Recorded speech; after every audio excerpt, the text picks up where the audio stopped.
माननीय उपाध्यक्ष जी, माननीय सदस्य श्री सुखराम चौधरी जी और श्री कुलदीप राठौर जी, जो संकल्प प्रदेश में लगातार बढ़ रहे नशे के कारोबार, विशेषकर युवाओं में तथा प्रदेश की सीमाओं में इसकी रोकथाम एवं कानून को सुदृढ़ करने हेतु ये सदन विचार करे, तो इस पे हमारे काफ़ी माननीय सदस्यों ने अपने अपने विचार रखे हैं।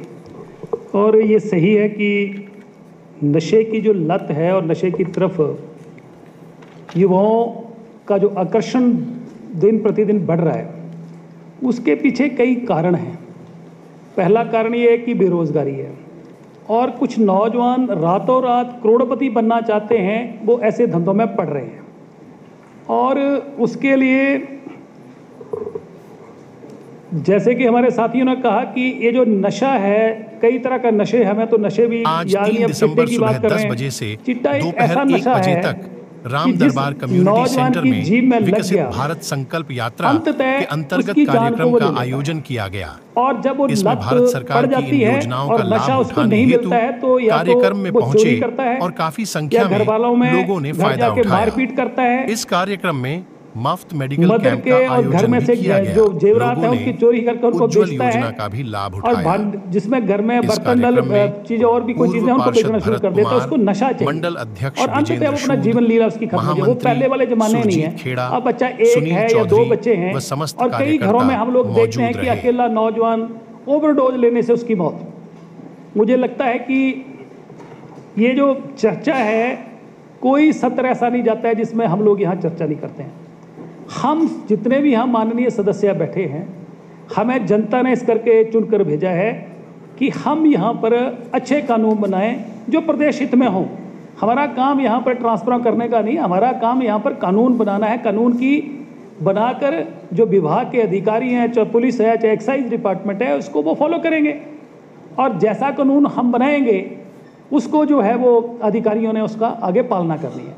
मैं समझता हूँ, मैं बैठे बैठे सोच रहा था कि एक तो जो नशा कर रहे हैं, एक तो कैटेगरी वो है, एक बीच में बच्चों को जो उन्होंने बेचने में लगा दिया, स्कूल के बच्चे इन्वॉल्व कर दिए कि तू ये भाई पुड़ी है, ये 100 ग्राम है, 10 ग्राम है, 50 ग्राम है, इसको जाके सप्लाई करके वहाँ उसको पैसे दे देते हैं। परंतु उससे महत्वपूर्ण ये है कि ये जो नशा सप्लाई कर रहे हैं वो सप्लायर कौन से है। जैसे कि सती जी ने कहा कि बड़े बड़े मगरमच्छ जो हैं और पैसे वाले लोग हैं, उन तक पहुंचना जो है और उनको सलाखों के पीछे भेजना जो है। पर मैं एक बात और भी सोच रहा हूं कि हम नशे के मामले पकड़ रहे हैं, कहीं कितना पकड़ लिया, उसके मुकदमा दे दिया, उसको हवालात के अंदर भेज दिया। क्या इससे आने वाले समय में क्या ये नशा रुक जाएगा? मैं उदाहरण दे रहा हूं कि जिन जिन कंट्रीज़ ने सख्त कानून बनाए वहाँ पर सुधार होगा। आप दुबई चले जाओ, दुबई में आपको कोई पुलिस वाला आपको किसी भी चौराहे पे किसी लाइटों के नहीं मिलेगा, वहाँ कैमरे लगे हुए हैं। और वहाँ पर किसी की हिम्मत नहीं है कि वो कानून को तोड़ जाए, क्योंकि वहाँ कानून तोड़ने की जो सज़ा है वो सख्त है। इसलिए हम लोग यहाँ जो बैठे हैं, जब तक सख्त कानून नहीं बनाएंगे, सख्त सजाएं हम तय नहीं करेंगे, तब तक इस नशे के कारोबार के ऊपर हम लोग लगाम नहीं लगा पाएंगे। इसलिए मेरा माननीय उप मुख्यमंत्री जी बैठे, जिनको ऑथराइज मुख्यमंत्री जी ने किया है, इस पे सदन को विचार करके सख्त से सख्त कानून लाने चाहिए। आप चंडीगढ़ में जाइए, चंडीगढ़ में आजकल लाइटों पे हर जगह कैमरे लगे हैं।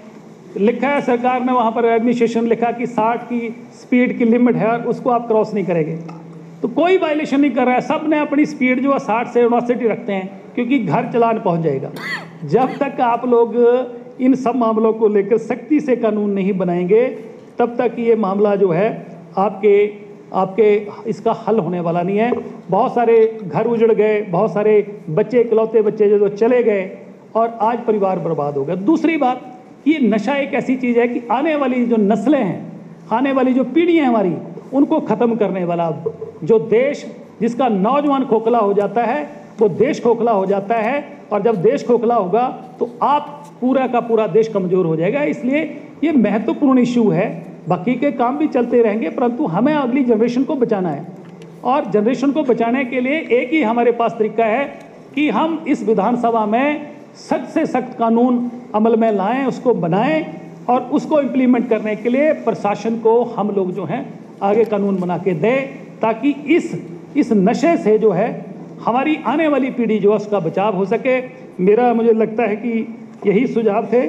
मैं क्योंकि और बहुत सारे हमारे साथी बोल चुके हैं, आपने समय दिया, आपका बहुत बहुत शुक्रिया। Thank you.